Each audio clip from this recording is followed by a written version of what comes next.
UFOs by the moon. Man, somebody tell me what this is. The UFO by the moon. Kind of like these is. And it's This ain't no flying plane. by the moon. Welcome back to Third Phase of Moon. Blake Cousins, along with my brother Brent and Paula Asteria, we've got the UFO sightings, including quick exclusive interview right there at the Capitol with Dr. Greer with regards to the UFO hearings. We over here. And look, it's lit, the UFOs by the moon. Man, somebody tell me what this is. The UFO by the moon. Kind of like these is. And This it's ain't no flying by plane. the moon. You're going straight to the moon. It's a UFO. Aliens. They going to the moon. The heck is that? And they pat. Daddy, those are aliens. Aliens are the only one having all those lights going around like that. Yeah, it ain't no airplane. I can tell you that much. Huh? I wish we could zoom in where you can see what it is. I'm trying to zoom in. No, bro, that's the UFOs. Don't go outside tonight, people. This is gonna be a crazy week. And then they're flying towards us. Yeah. I wish we had an airplane so we could see what it is. I don't know what kind of formation this is, but man. But that's a UFO. Only UFOs have those like lights on the bottom blinking. That's weird. Yeah, it's a daddy. That's a UFO. Those are the only things. Oh, you hold the camera. These are the only things that have those four lights blinking like that. It's a UFO. Y'all, please. Y'all think it's not real. It is real. But start recording, Daddy. All right, we're looking at this father and son, South Carolina. The video ran for quite a bit. It came into our TikTok. We're sharing it with you right now. And this is a huge vector craft, reminiscent of the Phoenix Lights. And you could hear the reaction between father and son. It's quite incredible here. Yeah, you hear the boy. He says, this is real. People might not think it is, but definitely we're looking at, again, the phenomenon. Right in the beginning of the video, we see these lights traversing right in front of the moon. Incredible sighting. If this is one craft, this thing's huge, and it seems to be moving in coordinates with each other, the lights. It's incredible.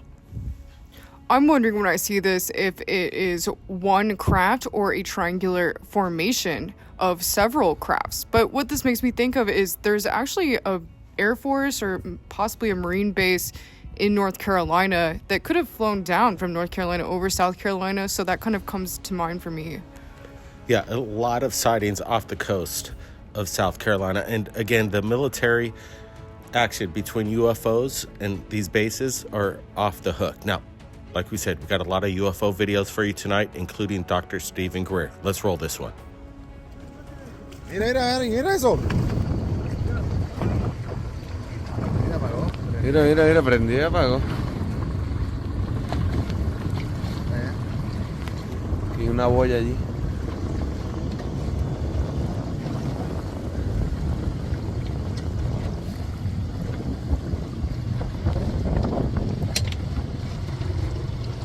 ¿Qué será eso?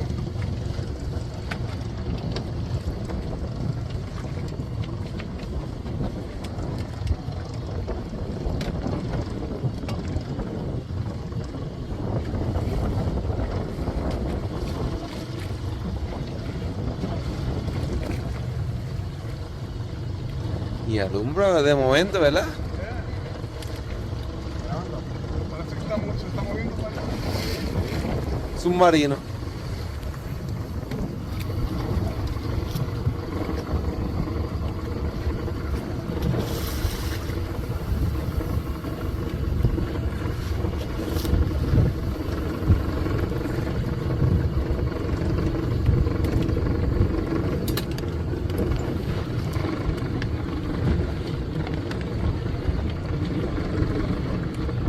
Pues espérame.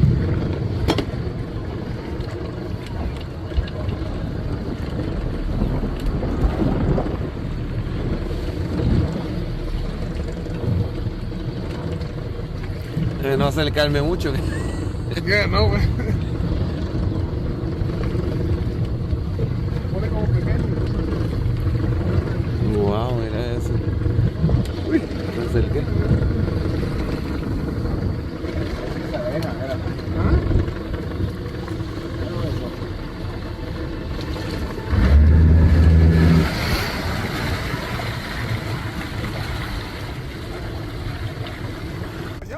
Mira, empezó en el puente y está en la boya, mira la boya. El puente está a mano izquierda, a mano izquierda. Mira eso, mira eso, mira. Mira eso. ¿Hay algo ahí? Mira algo ahí. Míralo. Yo no sé qué carajo es eso, dale para atrás. Si no quieres saber. Dale. Dale. Dale. Quiero saber, Yo quiero saber, dale. Dale, Yo dale. dije que yo vi algo. Es un ovni. No. Dale. Mira ahí. Sí, eso es eso.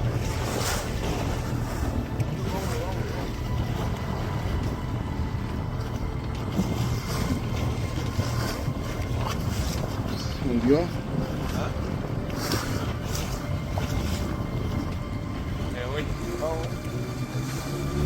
Wow.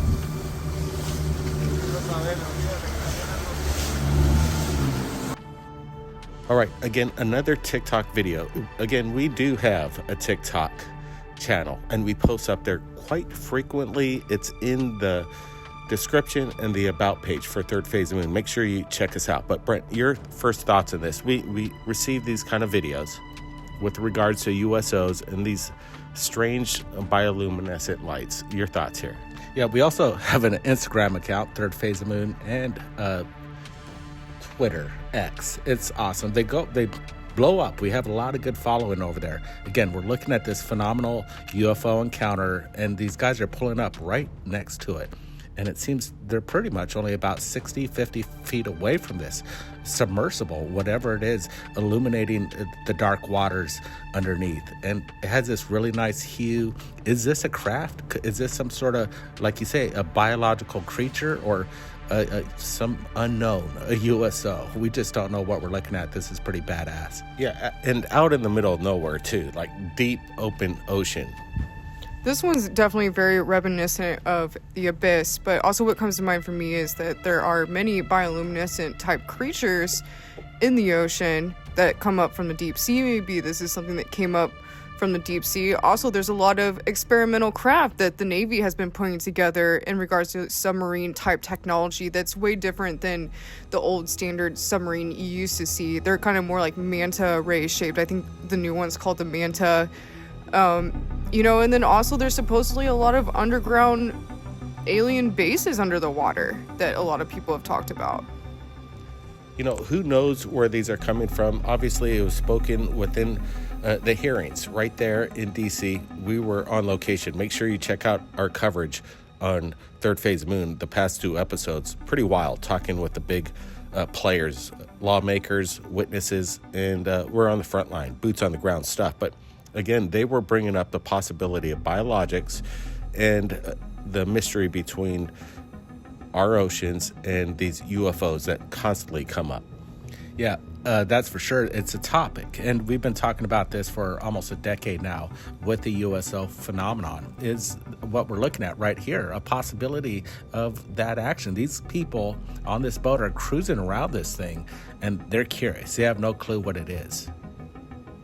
We're going to keep you updated with regards to what's going on. Hopefully, maybe these underwater drones, pretty much consumer drones now, will be having their eyes underneath the water. They're everywhere. So one of these days, I'm pretty certain we're going to be capturing these things underneath the water as we're watching it above the surface.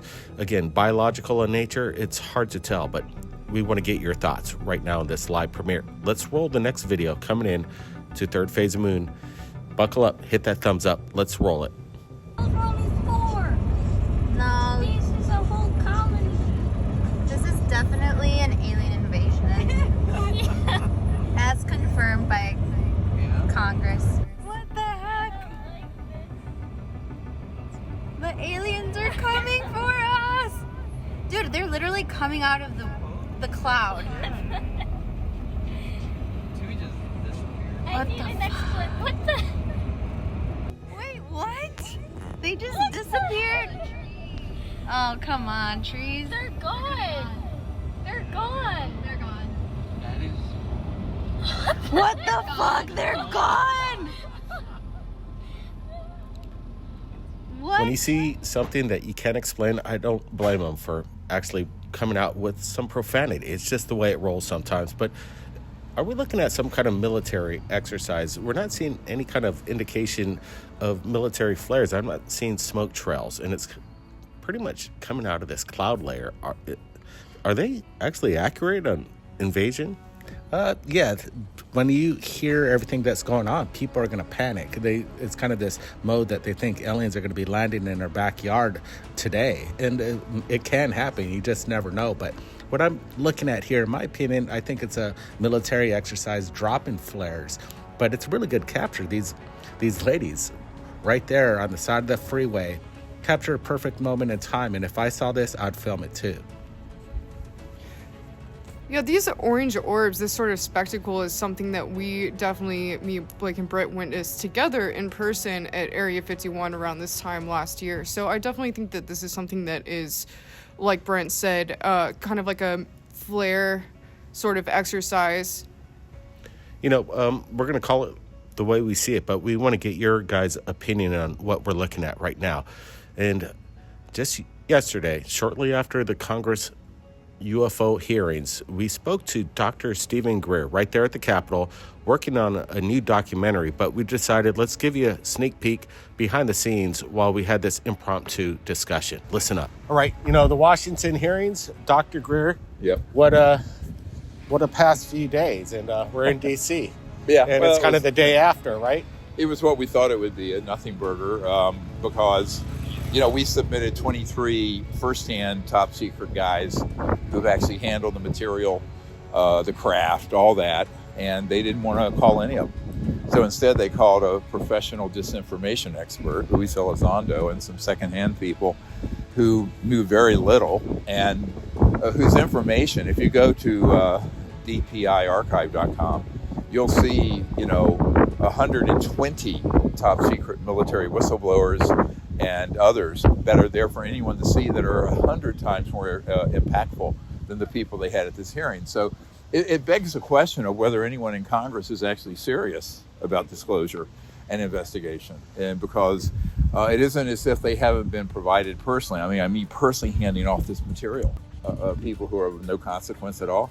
And I always say this is why the Congress has a 12% approval rating. You know, less than a third or a quarter of the current president, the outgoing president. So, you know, we spoke with Tim Burchett a day before the hearings. We asked him, and we told him straight up, why are you not bringing these first-hand witnesses? He's told us that, well, he's not in charge, and he says Congress is afraid of him. Are they actually shadow banning each other in Congress and who has authority on this subject, and they're denying a Congressman Tim Burchett to bring first-hand witnesses forward? Yes, because I've spoken with him, and he's not senior on House Oversight or other committees. I think he's the third-term congressman. And the folks who do have seniority, some of them have been corrupted by these interests that want to keep this secret, and they keep shooting down things like a select committee or subpoenas or what have you. So it isn't Mr. Burchett's fault, but this is where the public needs to start calling out these bad actors who have, for example, a year ago blocked the amnesty provisions that came out of the Senate to protect the whistleblowers that are high value.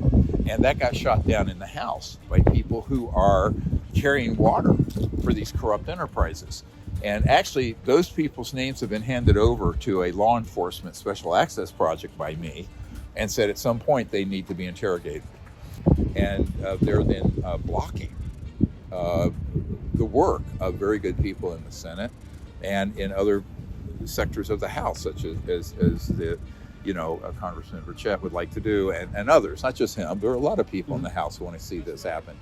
And, you know, in the Senate, you have people like Marco Rubio and Rounds and Gillibrand and others who have been trying to get to the bottom of this, and they keep not being able to move things forward because you can't just pass the bill out of the Senate. It has to go through reconciliation between the House and Senate, and then there are these people who kill it. That's what happened last year. Now, whether that changes is anyone's guess. We don't know what will happen with the incoming president. As you know, I've dealt with every administration since Bill Clinton in 93. So I take a very hopeful but kind of wait and see view of that. And we'll see. We're certainly going to provide everything the incoming president needs to know. And but what I'm warning here of is that I think there are a group of people I'm working with who are inside these black sites and in these underground bases that are going to move forward and defect with all the goods and all the evidence before the incoming president can act. And certainly the House has had ample opportunity, and the Senate, to do a proper investigation, and they have not done so. So that begs the question, what's the next outlet? It's asymmetric disclosure, I'm calling it, where it comes out of another direction, asymmetrically from, say, the main branches of government. And I think that's, at this point, that's the likely outcome. Yeah, it's the people that's going to bring disclosure. Dr. Stephen Greer. Yeah. Thank you. You know, it's a big day being with you. And, you know, again, maybe the next hearings will get you and your firsthand eyewitnesses and actually give some real disclosure versus some of the rhetoric that we've been hearing for the past few days. Well, like I said, I've been dealing with members of Congress and in Senate since 1994 and 95. So, like I said, I'll believe it when I see it. Yep.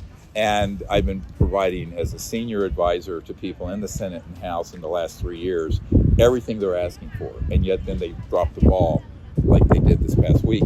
So, you know, now we're looking at a new president.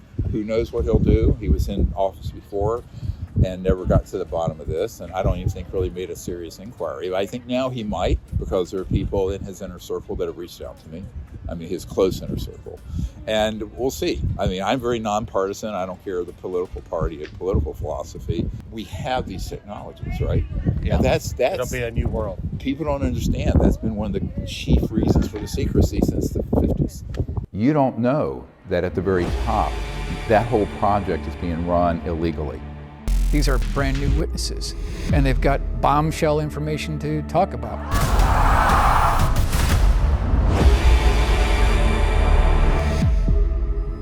These technologies are unsanctioned. They are illegal operations, and this can be proven in any court of law.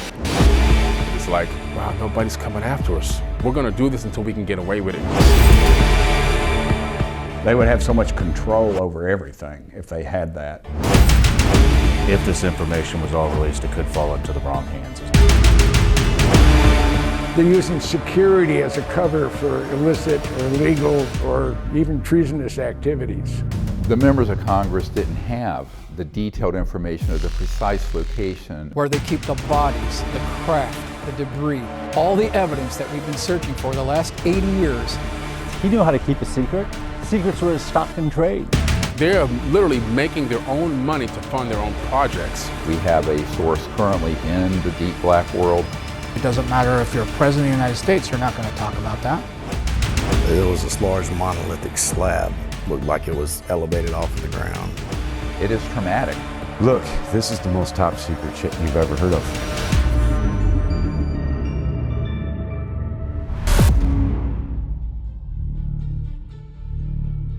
Battle for Disclosure. It's going to be available worldwide December 10th, 2024. Everybody, make sure you stay tuned to Third Phase Moon for updates, and we're going to have behind the scenes exclusives. Keep your eyes on the skies, everybody. Be safe, Blake Cousins. We'll catch y'all later. Over and out. We'll see you next time.